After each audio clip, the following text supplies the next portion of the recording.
guys, what's up? Welcome back to my channel, and if you're new to my channel, then welcome. I'm Lauren. So for today's video, I wanted to show you guys how to do some DIY designer inspired hair clips. Wow, that's a mouthful. During Fashion Week, I saw Bella and Gigi Hadid wear the Versace hair clips during the Versace fashion show, and I fell in love with it immediately. But I ended up going online to search, and all designer hair clips are upwards of $100, which I think is kind of outrageous to spend on a hair accessory unless it's something that you're gonna wear often. So I decided to just take the plunge and create my own DIY inspired hair clips. So the good thing about these hair clips is that they were both under $10. So before we get started, make sure to hit the subscribe button down below, and also make sure to turn on your post notifications so that you're aware when I post the video. But yeah, I won't keep on rambling. Let's just get into the video. So for the materials, you're going to need some pliers, some sparkle beads that spell Dior, 4 Medusa clothes buttons, toothpicks, some E6000 glue, as well as some hair clips, and these I got from Target. I'll make sure to link them and the beads down below for you guys. So to make the Dior hair clip, we're going to be taking the Dior beads and sliding them onto the black hair clip.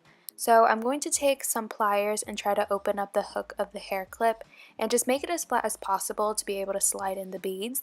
Now this is where you want to decide which side of your head you're going to be wearing the clips on. I personally like to wear my clips on the left side, so I'm going to be inserting the D bead first. But if you want to wear it on the right side, you would insert the R bead first. So it really just depends which side you want to wear it on. And then after I insert the beads, I just want to take some E6000 glue and put it on the back side of each bead and then just glue it down onto the hair clip. Once you finish gluing down all the beads, you just want to close the clip and then start adjusting the beads so that they all match up. And then I personally decided to just take a Sharpie and start filling in all the scratches that the clip had from the pliers. This is just an extra step that I wanted to do. You don't have to do this if you don't want to. But after this, you're basically done. You just want to let the glue dry overnight and then you're ready to wear your clip the next day. So for the second hair clip, you're going to want to use the thin gold hair clip because it's the one that looks the closest to the real one from Versace. And then I'm just going to be taking the buttons and gluing them down along the hair clip itself. So to begin, I'm going to have to actually cut the back loop of each button to make it as flat as possible. And then we're just going to go ahead and start gluing them onto the hair clip with the E6000 glue. So this hair clip is the most basic out of both of them because this one you really don't have to put in that much work.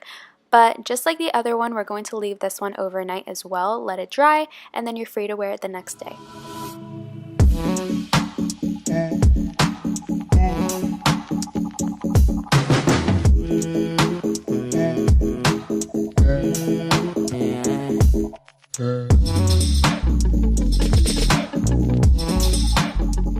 So these were the 2 DIY hair clips that I had to show you guys today. If you guys want more DIY videos, then definitely leave comments down below and give this video a like because I would love to know if you guys have any requests for more DIY videos and really just any videos in general that you guys would like to see on my channel. Like always, make sure to like, comment, and subscribe down below, and I'll see you guys in my next video. Bye.